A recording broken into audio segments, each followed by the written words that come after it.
What's up, everybody? Brandon Lindsay here with the Rehabbers Playbook. Today, we have an awesome conversation planned with my friend Wendy Sweet here. Wendy is a hard money lender. She's also a devout Christian, and we're going to talk about that today as well as lending, of course. And she's always a great source of inspiration and positivity. Every time she walks into the room or when she's on these meetings, she just always brings a smile and a great attitude. So Wendy, I really appreciate you so much for being on this podcast. It's still weird for me to say podcast, but I got to get used to it. You can But you can call it a vlogcast because it's a video and a podcast, right? perfect. Anything to get me away from that word. I don't know why. I just maybe that's me being weird, but again, I appreciate you so much. Wendy, could you give us a quick introduction into who you are, what you do, Sure. and what your business does? Sure. Thank you so much for having me. I really, really appreciate it. You made me sound really good, so I have to try to live up to that now. But I really do appreciate the opportunity to be here. I am a hard money lender. Well, first and foremost, I'm a believer who happens to have a hard money company That's where right. we lend money to investors on, fix and flip single family. We do the long term. We also do multifamily and commercial, excuse me, strip centers, self storage, everything that's kind of short or bridge term money. 2 years or under. Most of our stuff is like 6 to 12 months, but um, that opportunity to be able to buy it and fix it up. That's what we present, is that opportunity to be able to do that. And we love, the 1 to 4 units, but we also love anything multi-tenanted, like strip centers and um, even office buildings that have multiple offices that would have multiple tenants. That's what we're looking for, and that's what investors should be looking for. That's If right. Yeah. somebody stops paying the rent, I want somebody else over here that is paying the rent. So I was it's thinking the same to have thing. You that were under like, one roof. yeah, you're like, we like multiple tenants. I'm like, well, all of us, I think, do as well, or all investors should. Like you, Yeah. Yeah, we're very risk averse. That we like the bread and butter. We don't like to do loans on $1 million houses. And, yes, you make a lot of money off the one loan, but I'd rather do five $200,000 loans than I would one $1 million loan for sure. It spreads that risk out. And as an investor, I think the same way. I want to make sure that I'm not trying to be fancy. I like hitting. I can do singles and doubles all day long. that's I'm right. good with that. A home run is great, but singles and doubles pay the bills. That's right. And singles and doubles lead you to the home runs instead of the people who are just looking for the home runs. Then you never That's get the doubles and singles. that's exactly right. So I started out this business as um, a conventional mortgage broker who specialized in investor only loans on the long term side of life. And of course, in 2008, when the crash hit, we couldn't get a loan closed to save our lives on the conventional side. And I had been doing a little bit of hard money as well, because, as a mortgage broker, I would get people that would apply for a loan that were great at finding houses, but they just didn't have the money to buy it and fix it up. And then I had other people that were applying for loans that were not very good at finding houses, but they had self-directed IRA money that they could lend out. So I started brokering those loans back and forth for each of those people, and that's really how I started in the hard money business. It just, and then I realized, oh, it has a name. It's called hard money. I didn't know that, and so I had been doing that on the side when 2008 hit. Um, Shut down the conventional side and just stuck with the hard money. It was a little bit at a time. I actually went to seminary during that time as well. And in 2011, when I graduated, I was not going to get back into real estate full time, but God had other plans. And, within 3 months, I was back full force. Um, and I looked at that. I looked at my business different from that point on. It was, I always thought that I was doing business for God, that God was the CEO, that everything I did was to help other people. But when that crash hit, I realized that my worth was in my job, my credit score, how much money I had in the bank, the private school my kids were going to. I was all about my lifestyle. I didn't realize how far off I was until Yeah, that happened.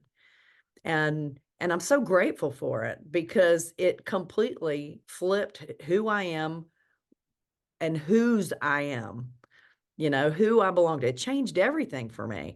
And it was hard. Gosh, it was hard. But growth is never easy, right? very true. It's never easy. This second time, my renewal, I like to call it, in 2011, I got my brother to come into business with me, my brother Bill Fairman, and the business just exploded of doing hard money. And his job is to raise the funds, and mine was to put it out on the street. So since that time, we started two funds now. We have a third partner by the name of Jonathan Davis, who's on board with us. We've got a great team in place, and we do our own investments too: short-term rentals, mid-term rentals, self-storage facilities, land development. We kind of touch in a little bit of everything that's out there. So being a lender, you kind of get a 30,000-foot view of every deal. You get to Very see true. everybody's position, Yeah. right? And you get to see everybody's mistakes Hmm. and what they did to get out of it. That's what I love learning, is how do you get out of the hole? Because that's where the character shows through, right? Are you Sure. gonna stick your head in the hole? Run away. That's Or are right. you gonna climb out of it? And I would say the number one thing I've learned is that you can't do it by yourself. Oh yeah. I mean, We're how could it is funny because I see a lot of people, let's just even say in my market, that really don't care for the networking. They don't care to do the team-based investing. That's my plug for Chuck Glover there. mm, But the team-based investing, and I always found that very short-sighted. And it always turns out very short-sighted because those people don't last very long. They yeah, don't have the team and the people around them. yeah. That's so true. Even when you have a team, it isn't easy. But when you do have a team, there's somebody there that's been through what you're facing. Hmm. And there's somebody there that knows somebody that would be able to help you. So many of us are, we want to kind of keep a cover over what's going on. We don't want people to know the bad things or Oh yeah. the trouble that we might be facing or mistakes that we made. But in reality, if you're open about all of that, you are a testimony for other people.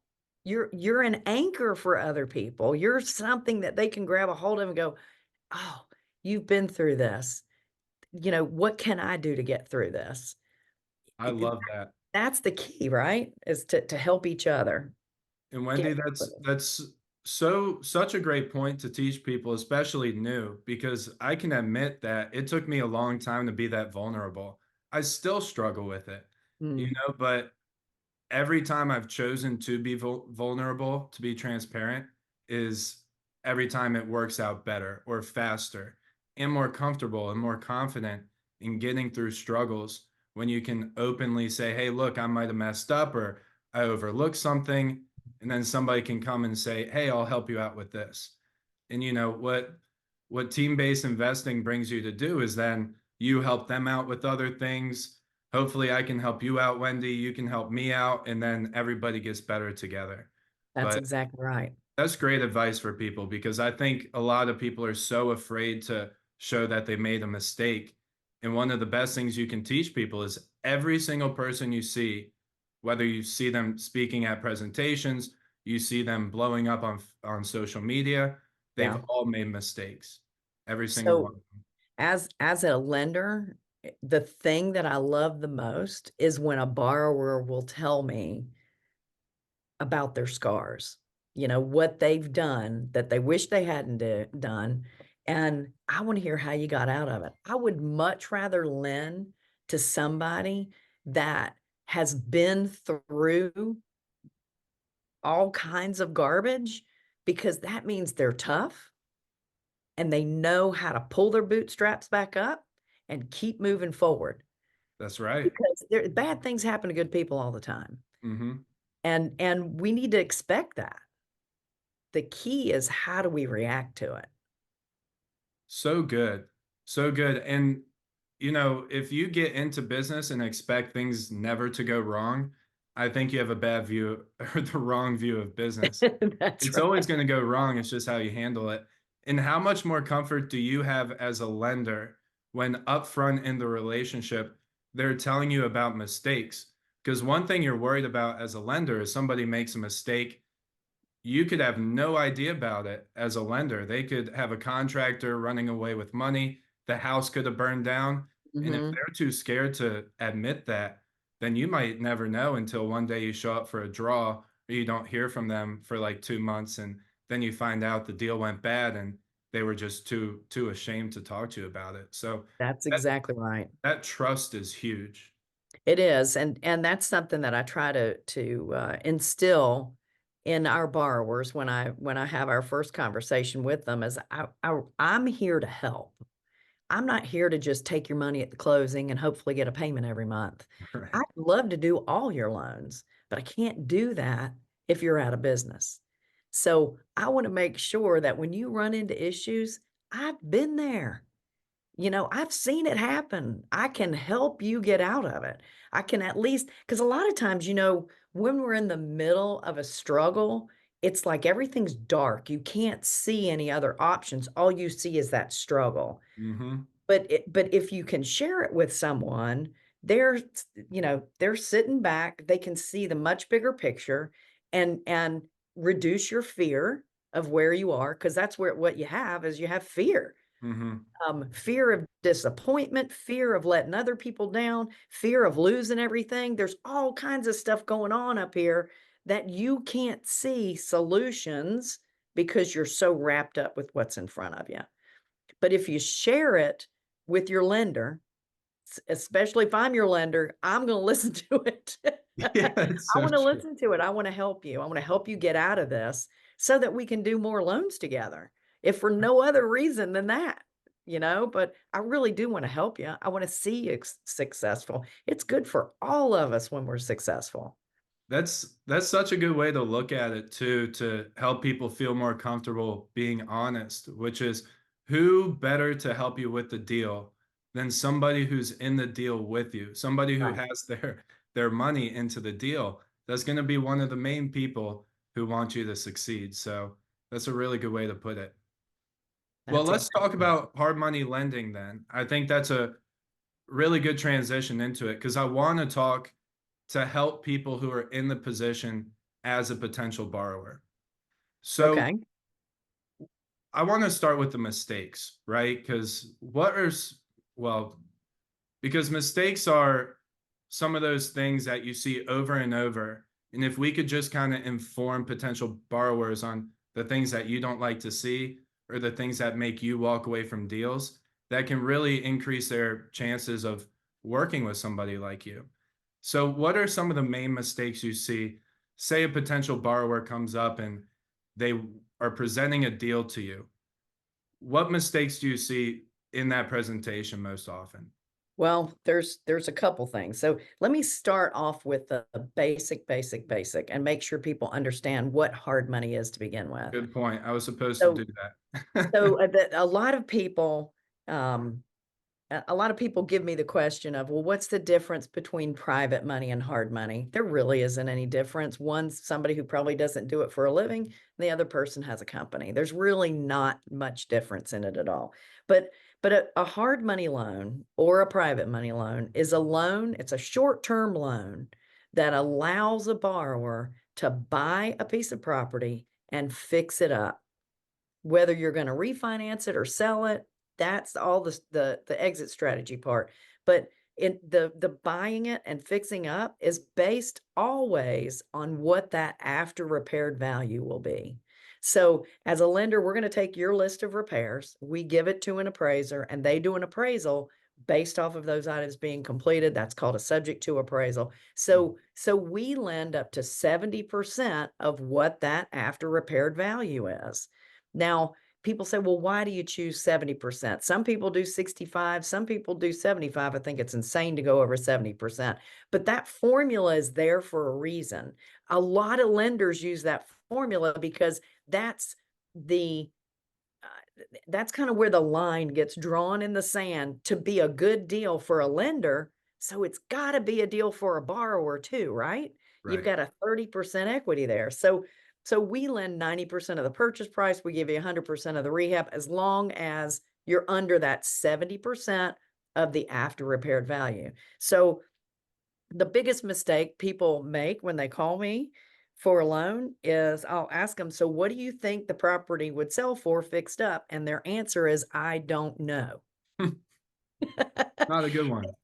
Everything's based off of that after repaired value. Well, my intention is to rent it out.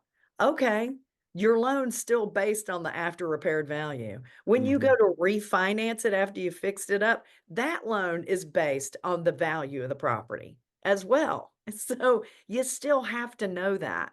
Um, of course, if you are going to save it as a rental property, I'm shocked at the amount of people that say, well, I think I can rent it between $900 and $1,200 a month.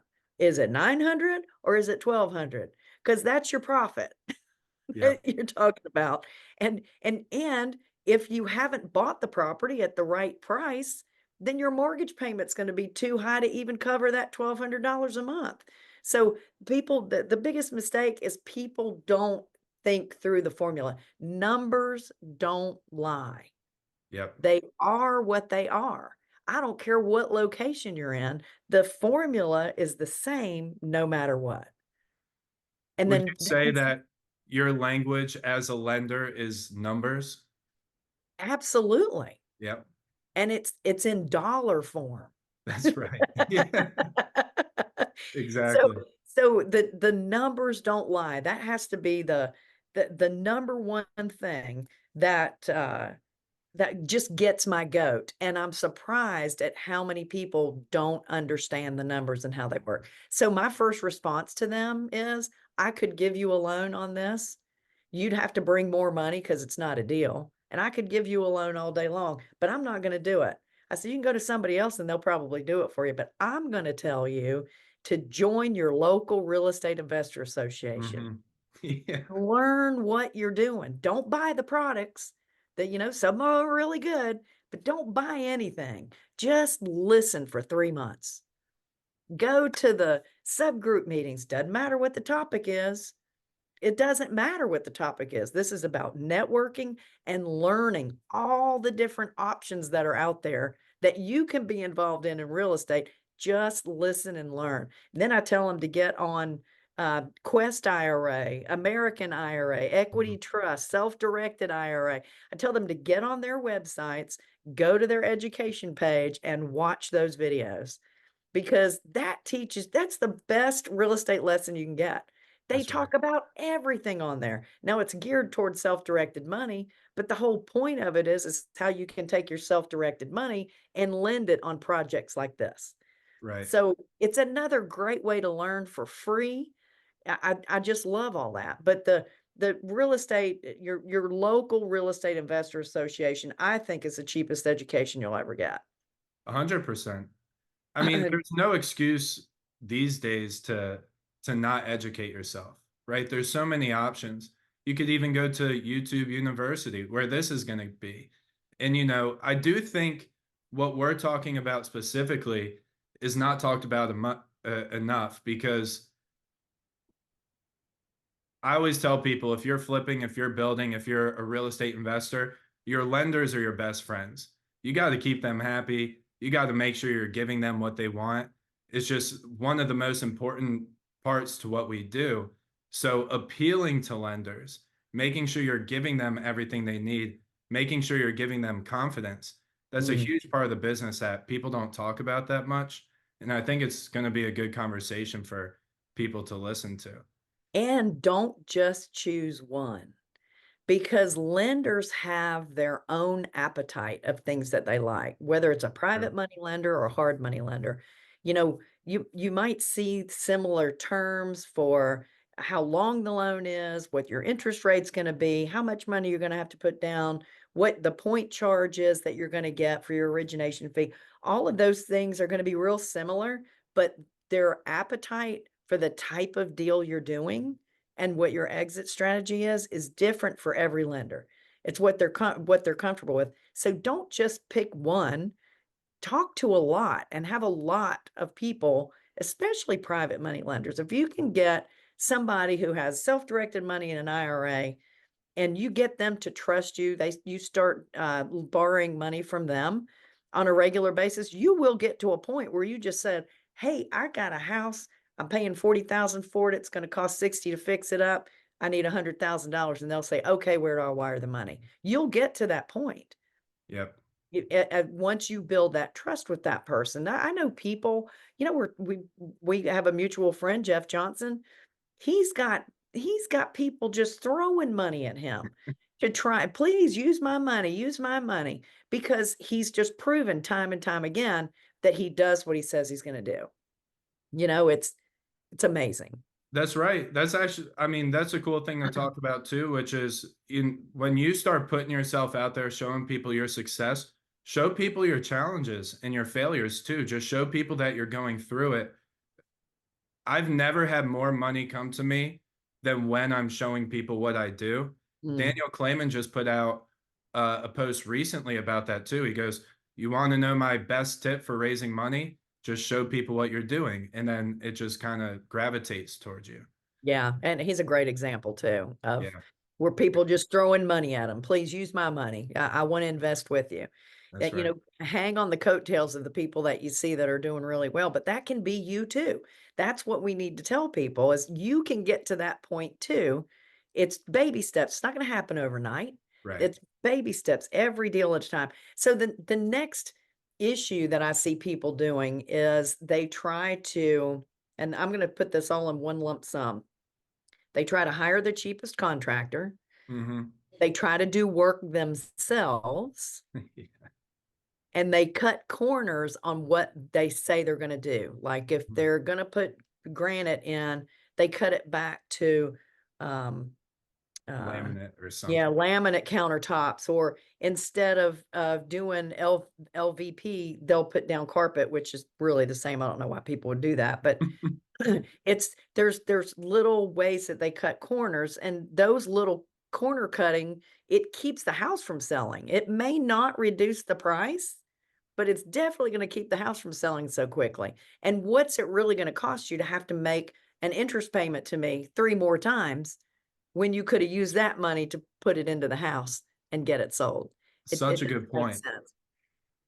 It It's kills me when I see people doing their own work. "Oh, I'm gonna paint." Really? Are you a full-time painter? Do you have all the equipment you need to get it done in a day? Or is it gonna take you 5 weekends to get it done? I think this is super insightful too, because as you're talking about a lot of specific construction and project management stuff, stuff that, I try to teach as much as I can. But what people don't realize is when they work with a lender, that's not just a bank. It's not just a person with a couple dollars that they're ready to lend out. It's somebody who understands real estate and construction. So that goes two ways. Number one, you can't pull one over on them. They're going to know what they're looking at. Number two, like we already talked about, if you need help, they could be a great source of help. And a lot of lenders that I know, they talk about how much they want to help you. They don't just say, "Hey, send me your deals, I'll send you a check." They say, "Send me your deals so I can make sure this deal is good for you." And then if it looks good for everybody, we go through with the loan. But that is even me first in the business. I didn't know lenders were that versed in everything that we're talking about. And I think you're a perfect example of, the fact that lenders have a good idea of what you're doing and they can help and they can, sniff out the nonsense for the most Yeah, part. that's right. That's Yeah. right. It's amazing too. how many people don't consider the highest and best use of the house that they're buying Mm. or the property that they're buying. So Like, true. especially if you're in a highly regentrifying area. I've seen people buy uh two houses and on a corner where one of them was on a corner and be able to flip that into 3 lots. Hmm. And it was so much better for them to just knock the houses down and build 3 new houses. I mean, it was a difference between $100,000 profit and $1 million profit. It was a big difference. Or they'll take a house and they'll think, oh, well, it needs another bathroom and a bedroom, so we're going to add 500 square feet to the house. It doesn't make sense. The extra money that you're putting into it to give it that extra bed and bathroom is not gonna result in a better, in most cases, is not Not gonna going to come back. result in a better, a profit when you go to sell that house. It just doesn't, it doesn't make sense. So they either over improve or they're under improving on a house. They really need to kind of think outside the box, and that's something that that's why it's great to have a team. I got this deal. What are some of the things I can do with it? That's right. It's not, you can't just cookie cut in real estate and do the same thing on every single house. Every neighborhood's different, every house is different, every flipper is different, so you have to play to the hand that's being dealt to you. And people don't do that. That's such a Mm-mm. good point. That was one thing that I found was one of the main reasons for us being successful as flippers. We always ran like 3 different scenarios, 4 different scenarios, and we would figure out which one was the best return on our profit or return on our money and return on our time, right? Because you have to factor time into it as well Oh, for yeah. not only holding costs but opportunity costs as well. So, yeah, like we even have rules in the Rehabbers playbook of when an addition is actually worth it. So you brought up like a perfect scenario where there are certain size additions or there are certain neighborhoods where an addition makes no sense at all. Just work with what you have, put a good new house out there and make money. Or if you want to over renovate and make less money, that's fine, but doesn't seem like a good business plan to me. Yeah. Yeah, absolutely. I'm just surprised at the number of people that don't think multifamily when they have an opportunity to do it. Hmm. They buy a single family house and it doesn't even cross their mind to see, huh, can I turn this into a duplex or a triplex? It doesn't cross their mind. And I love too that you talked about having, running 3, sometimes 4 different scenarios. That's the other key because you might be halfway through a house. This is your exit strategy. Oh, guess what? The market's changed or something's different, and now you have to switch to another exit strategy. Well, Yep. if you didn't have other options, you'd be in deep doo-doo. Do you like, that was one of the questions I wanted to ask today was, do you like seeing multiple, and I guess I know the answer now, but you like seeing multiple exit strategies? Yeah, Yes, absolutely. Absolutely. You can't you can't be a one-trick pony. that's You right. have to be able to have other options because there are things that are gonna happen around you that you have absolutely no control over. Mhm. Black swan events, all kinds of stuff. I mean, look what happened whenever we were all riding high about a year and a half ago. Everything was good. And then all of a sudden, literally within less than 30 days, rates shot up and Mhm. the market was completely changed. It died. There Yeah. were tons of people who were standing there holding the bag with houses they could not get rid of because Mhm. of the interest rates. It's insane how quickly, and that's exactly what happened in 2008. Like, it literally happened overnight.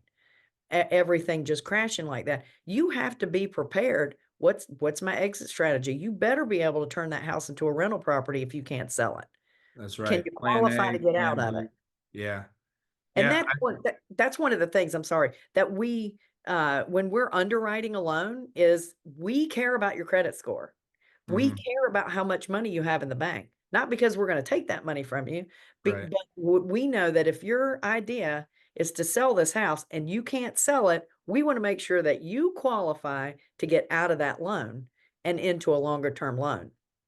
That is something that lenders don't talk about that much because if you're doing a short-term loan, you're gonna refinance eventually.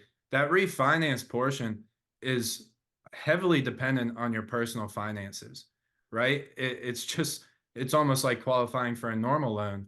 So why wouldn't you also check those things for those lenders? I think a lot of people think no money, no credit. It's like, yeah, but there's some caveats to that. Yeah. There's some fine print there as well. Yeah. There are lenders out there that don't care about your credit, that don't care about how much money you have in the bank. All they care about is your deal. Why do you think that is? Because What they're is it ready that to they're take it. focused on? Yeah. They're I would focused. imagine they're ready to take it from you. That's exactly right. That's Yep, exactly right. Yes, I'm an investor. I invest in houses. I buy and fix them up, but I don't want your house. right. My bread and butter is the lending That's business. right. Yeah. And I'd like to keep it that way. I can sleep easy at night. 100%. We used to never, and we still do, we've never purchased a home without multiple exit strategies. It just never felt right for me to say, okay, everything's going to go perfect. The economy is going to be perfect. The house is going to be perfect. The contractors are going to be perfect. So I only need one strategy here. That never made sense to me. I always knew I could do one or two things with it, Yeah. or two or three things with it at least. Yeah. Makes a huge difference. Let me ask another question about potential borrowers. I think this is something that like new investors aren't too sure about, but should they start reaching out to you before they get a deal, or Yes. right? Yes.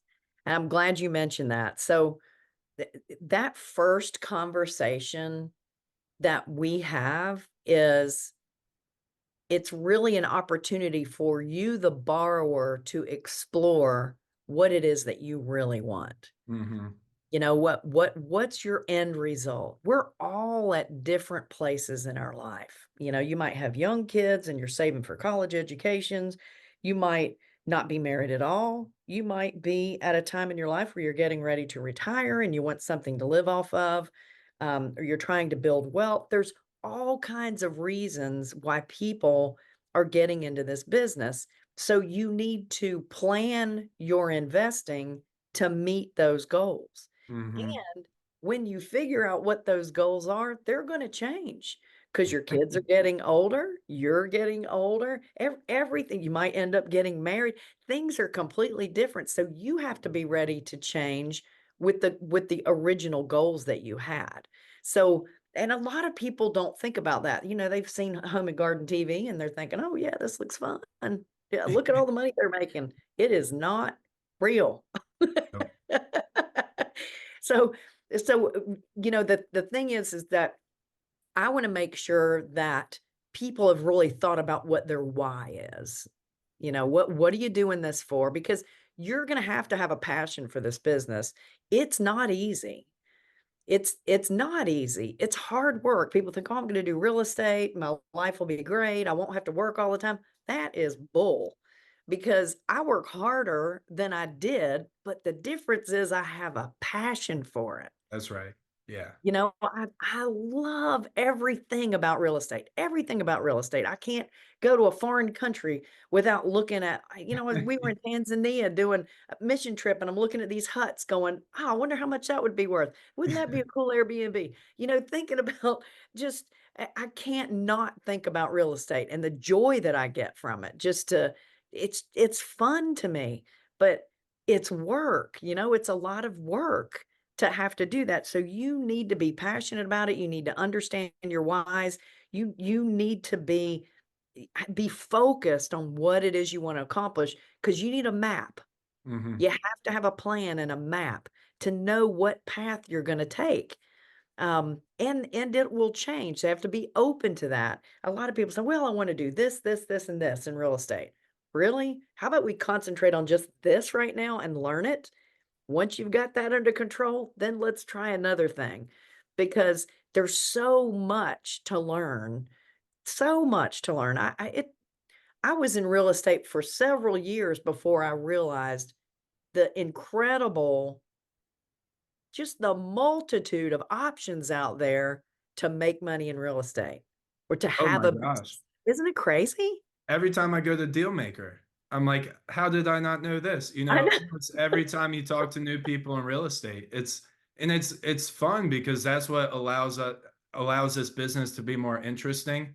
It's kind of the same way I look at construction. I always have a passion for it because I'm never gonna be 100% versed in it. There's always that next level, right? You start building subdivisions, then you start building commercial, and there's always something to learn.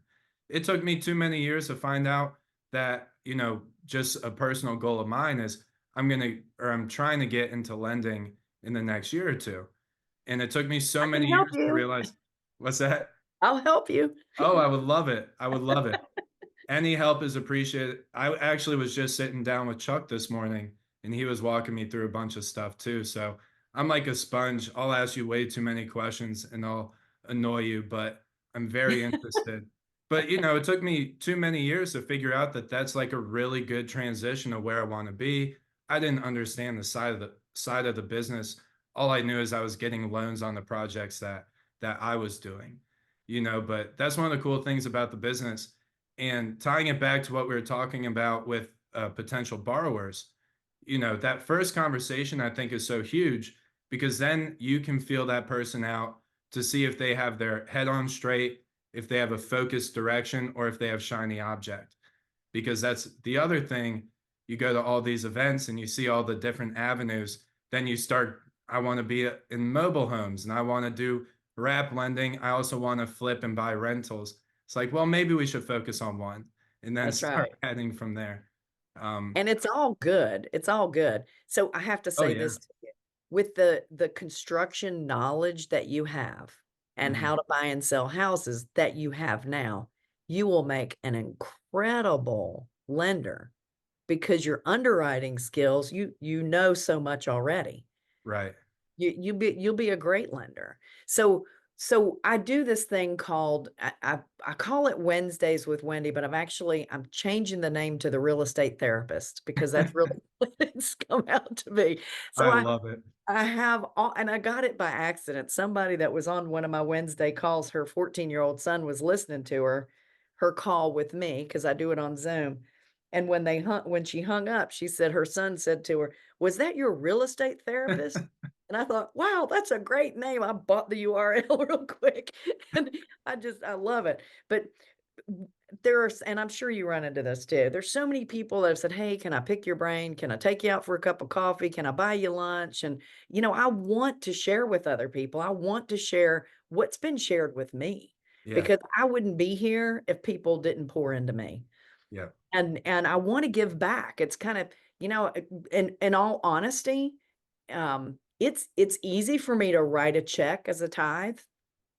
It's easy for me to do that because, I can write the check and then go back to do what I wanna do. The Yeah. hardest thing for me to give up is my time. I could not agree more. So Absolutely. I felt like that's what God was asking me to do, Hmm. your time. Your money, I appreciate it and everything because it's really mine anyway. But I appreciate that, but I don't need your money. What I really need is your time. That's amazing. I was I love the convicted. way you put that. So that's when I set aside this Wednesdays with Wendy or the new real estate therapist. So Hmm. on Wednesdays, I set aside 30-minute slots on Zoom and I do a one-on-one mentoring session with people who get on my calendar and book it.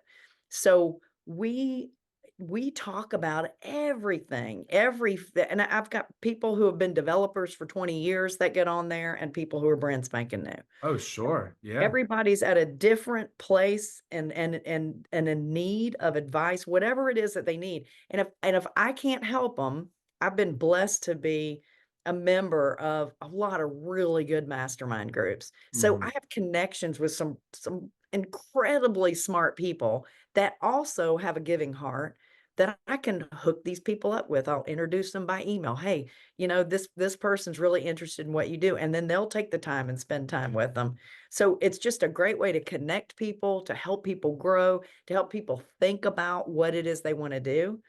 And what's really amazing is what I get out of it. I learn something in every conversation I have. So true. Yeah, you can't, no matter if it's a new investor or a super experienced investor, you always learn something. That's the power of networking and the power of connecting people. Yes.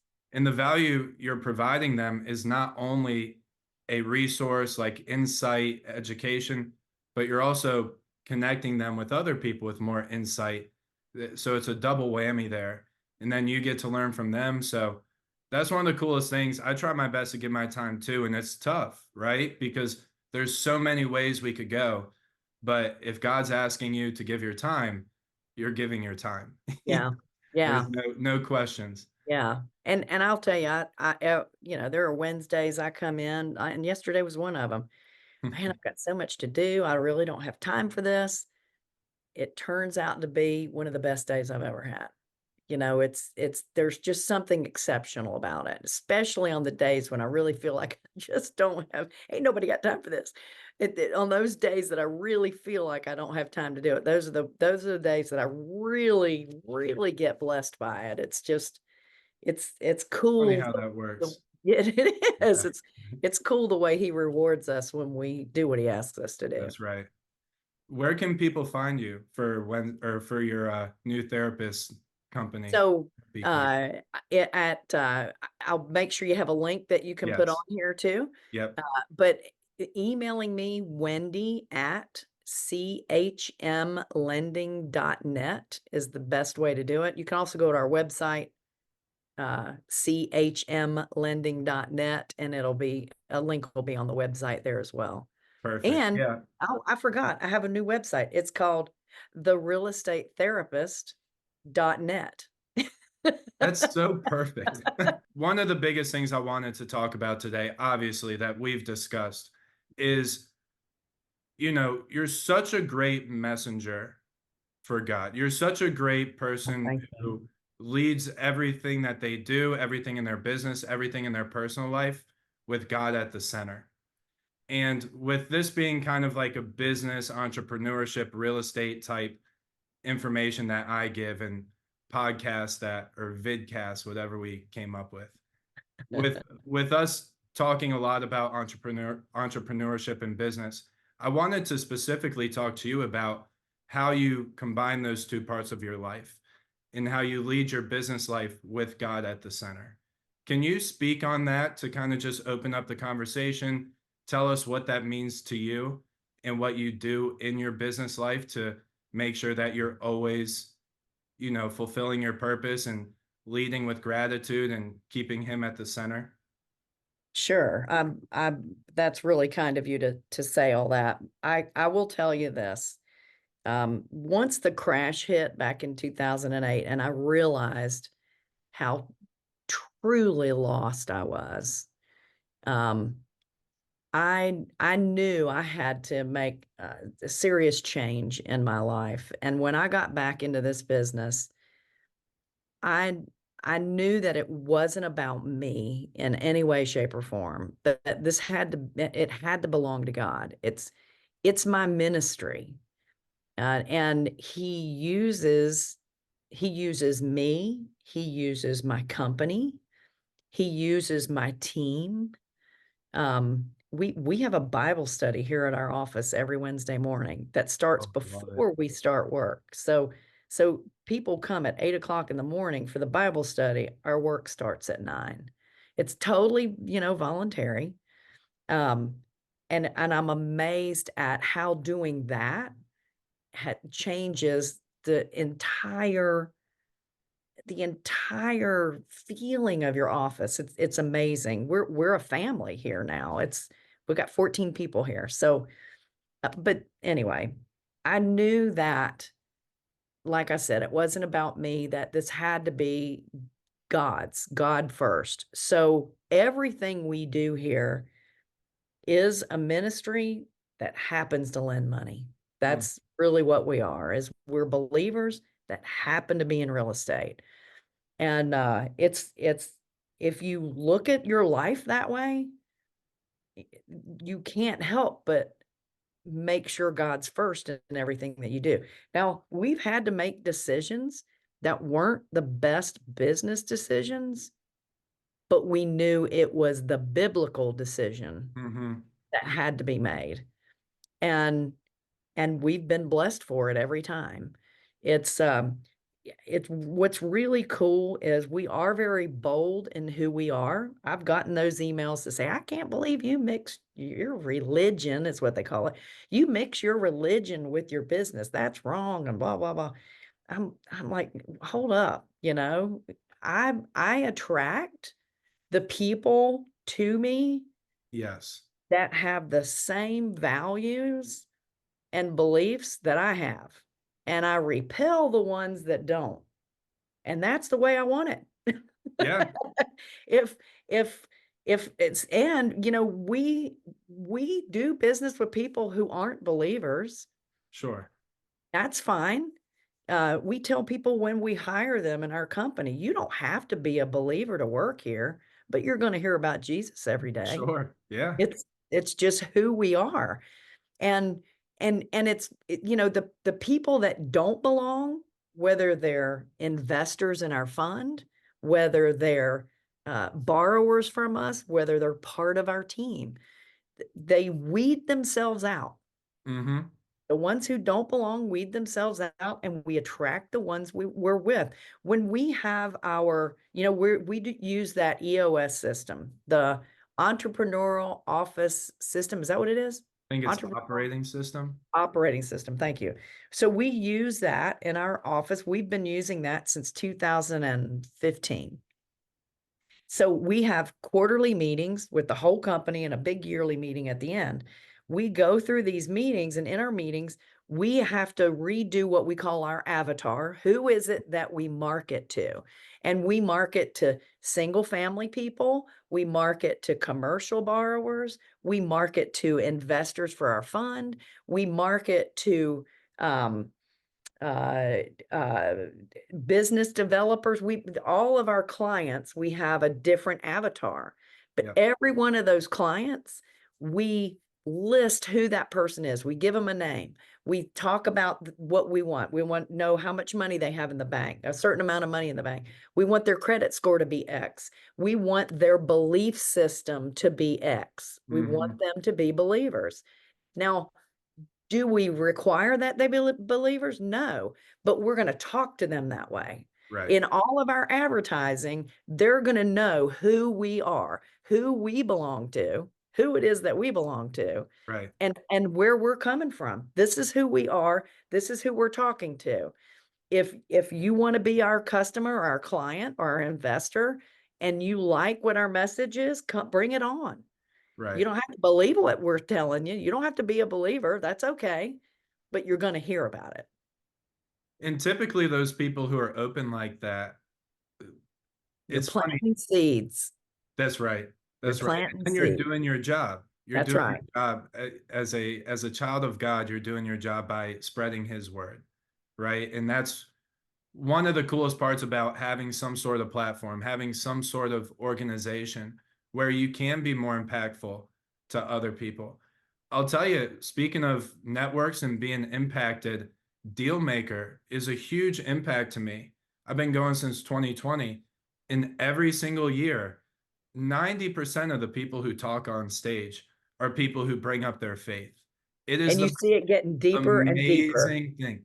It's amazing. Yeah. Honestly, it's giving me chills right now thinking about it because people are too scared to do that, which I don't understand as much, but to each their own. But I know believers who don't want to mix those two things. And of course, it's not like advertised right under our logo or anything We're like not that. pounding it in people's faces either. That's right. And I'm unbothered by it that people are bothered, but it just amazes me that people can be bothered by it. So it was one of the main questions I wanted to ask you, but you already answered it, was what do you think about those situations where people don't feel comfortable with you mixing the two? And part of your answer, which I love, and you can expand on it if you want, but part of it was that's fine because we're weeding out the people we don't want to do business with and we're keeping the good people. And that's the way I look at it too. I'm just like, this is going to attract the people that I want to work with. It's going to get rid of the people that I don't want to work with. That's Right. right. Yeah. I'm amazed at the people who want to bring partners on in their business or in projects or joint ventures or whatever. It's hard enough to do those things with people who do have the same value system. That's right. If you choose to get into business with someone who doesn't, you are setting yourself up for a bad ride. That is so perfect. 100%. I say the same thing for when they're looking for coaches and mentors too. Yes. Yeah. Yes. Absolutely. It's been one of the things that I've found is the more bold I am, the easier it gets. Yeah. Like, and yes, I've had plenty of people dog me for being bold, but you know, How bold. I it's mean, okay. yeah, It's okay. You're entitled to your opinion. That's great. I'm not afraid of losing business over it. If I do, I know that my God will replace that that's because right. it's his business anyway, Yeah. right? And when I look at the two sides of that coin, you have people who are bold, who are, you know, maybe getting some, I don't know, pushback on them being too bold, right? And then you have people over here who are completely bothered by it.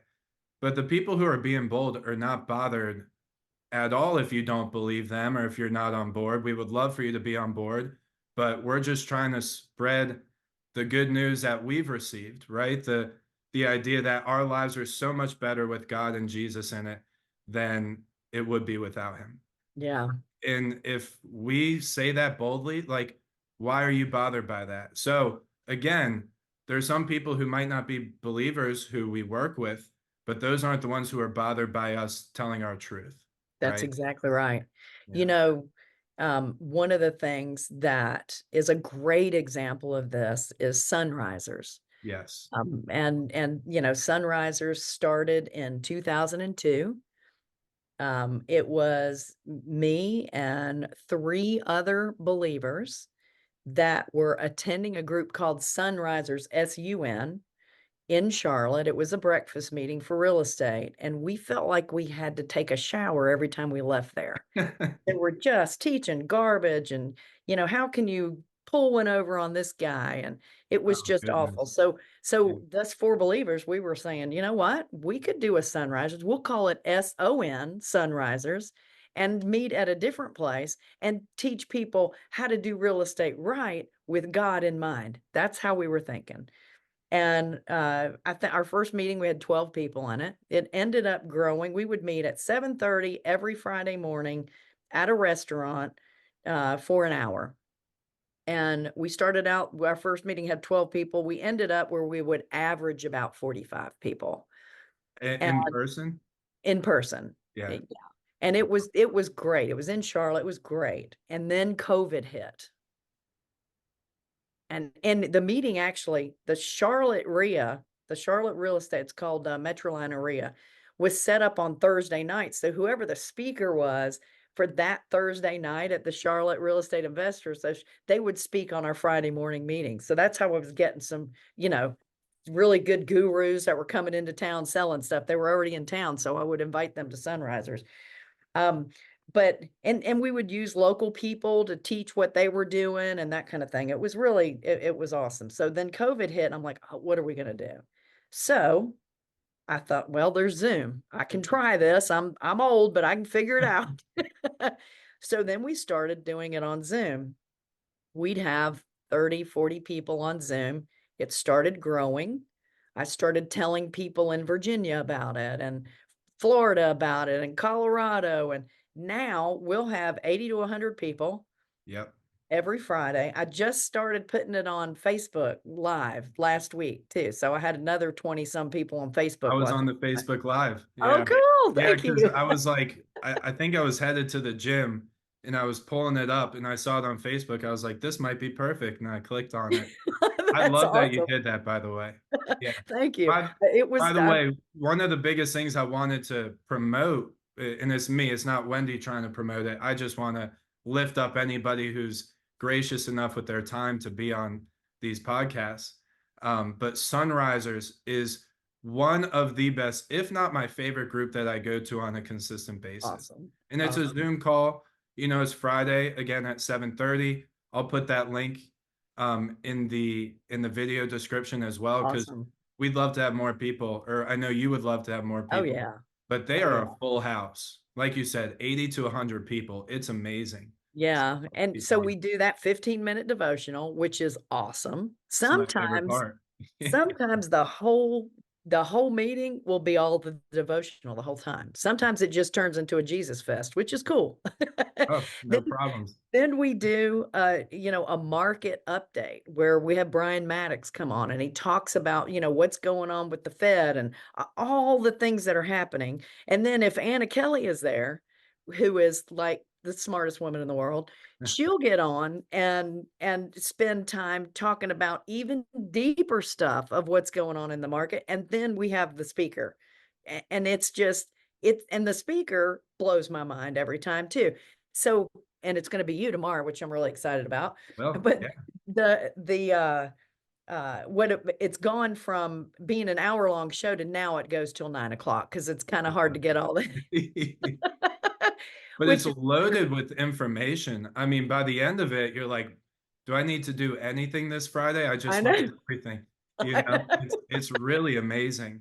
It's such a cool thing you got going on. Well, thank And you. It's God's meeting. He just lets me push the buttons. So that's what's right. really Amen. cool too is I've been recording them since COVID.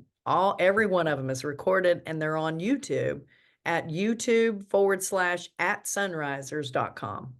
Amazing. I didn't even know that. That's Yeah, awesome. they're Great all idea. recorded. Yeah. And we started, if you're on our email list, our Sonrisers email list, we send you the recording the following Monday too, so you have it in front of you. So smart. That's great.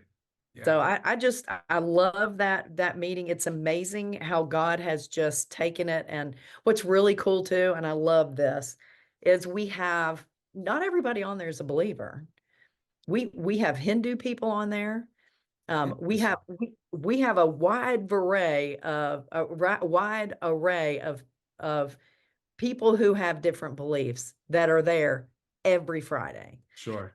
In fact, Easter, the show that was on Easter was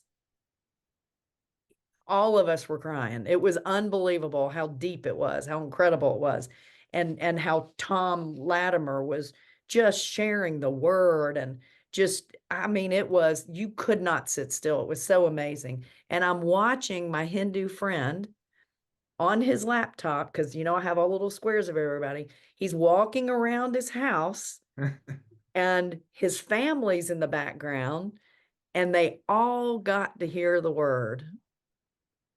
That's amazing. Me, that's the best part of the whole thing. 100%. Yeah, it's again, I wish we had more time to talk about it too, because I don't want to take up too much of your time, but I could talk forever on this. And you were like the main person I've wanted to talk to about this because Oh, you're so you sweet. go through that extra step to incorporate it. You're talking about Wednesdays every morning. You give people the opportunity to study the Bible. Friday, you give people the opportunity to get together, have a 15-minute devotional, see where that leads you. And if it leads you into talking more about our faith, fantastic. If we talk about really deep real estate information, that's great too. Typically, it's a lot of both. Yeah. Like you putting that out there, I know so many people are grateful for that and grateful for you. And I Thank you. certainly am. Yeah. Thank you. Well, that's really nice. Thank you. But it truly is. It's all God. He just lets me open it up and let it roll. That's right. I was telling you before this, and I think it's a great piece of advice for anybody, but I think it's a cheat code, in my opinion. But before you do anything, before I did this call, before I do my presentations, I pray and I say, hey, God, just use me, work through me to be insightful, to be energetic, to share your word if you so let me, if it's the right time for it. And if you kind of just let him work through you, it's such a cheat code. Yeah, You just want to take the wheel.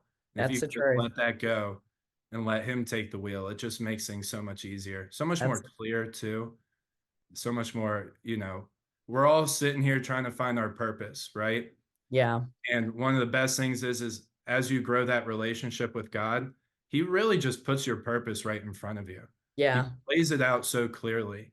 And that's one of the coolest things about getting closer in my faith as well, you know? So true. So true. Can we close in prayer? Can I say Yes, one? I would love to. Awesome. Awesome.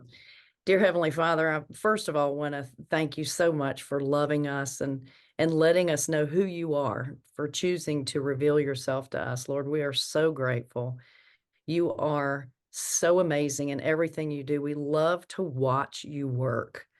Lord, I want to lift Brandon up to you and his show that he's doing for you. I just ask that you continue to bless him, bless his work, bless this show. And Lord, everybody who sees this vlogcast, as we'll call it, we know that they're here for a reason. You brought them here, Lord. And I just ask your blessings upon them and their families and their business, and ask that you continue to direct them, but continue to call them closer to you. Lord, we love you. We praise you in Jesus' precious name. Amen. Amen. Wendy, thank you so much. That was amazing. Amen. I really appreciate your time. And I'll see you tomorrow on Uh, Sonrisers. Hopefully, anybody who's watching this will see you on Sonrisers soon as well. And if you need anything at all, you're always welcome to reach out. Thank you so much. You have a Really great day. appreciated being here. Thanks. Thanks, Wendy. Take care.